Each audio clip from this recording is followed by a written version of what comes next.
Hi guys! For today's video, syempre, ilalabas natin ang ating pagiging artist. Oh, charis lang. So, kasi, next month, birthday ng anak ko. So, gusto ko talaga siya nabigyan ng effort. Kasi every birthday ng anak ko, nag-effort naman talaga ako. So, ngayon, ang naisip ko, eto yon.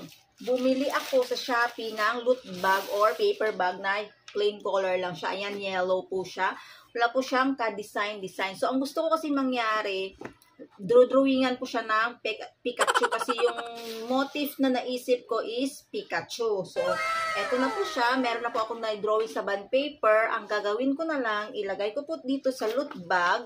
Tapos, gagayahin ko lang yung outline nito para pagdating dito sa loot bag, meron na siya. Ayan. Supposed to be, nagawa ko na siya nakaraan. Kaya, eto na po siya. Naka-ready na po siya. Ayan, nakikita niyo po yung outline. So, ngayon, ang gagawin na lang natin, lalagyan na lang natin siya ng color black na pen para makita nyo yung kalabasan niya. So, start na tayo.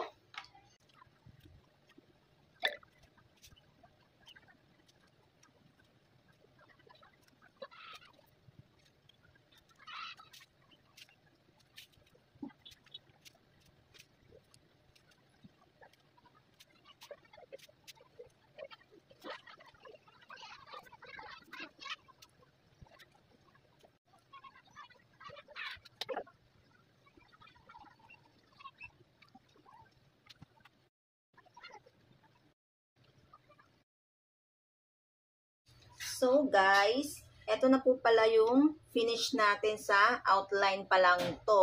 So ang gagawin ko dito, yung dito banda is lagyan ko lang siya ng black pen at saka dito din sa kabila. Tapos yung mata niya, black pen also. Tapos dito, gumupit ako ng colored paper na red kasi ang bala ko lang didikitan lang siya. Kasi pag nilagyan ko siya ng kulay red na pen, parang pangit tingnan kasi nga yung texture ng ating loot bag is madulas po siya at saka shiny. Supposed to be, ayan, meron na po tayo naka-ready na po tayo ng kulay red. Tapos sa mata niya naman na kulay puti doon, ito, gumupit ako ng bond paper. So, tara, ididikit na natin.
Ito na po yung ating finish na Pikachu. Tapos, siguro dito sa taas, pangalan na lang siguro ng anak ko, diba? So,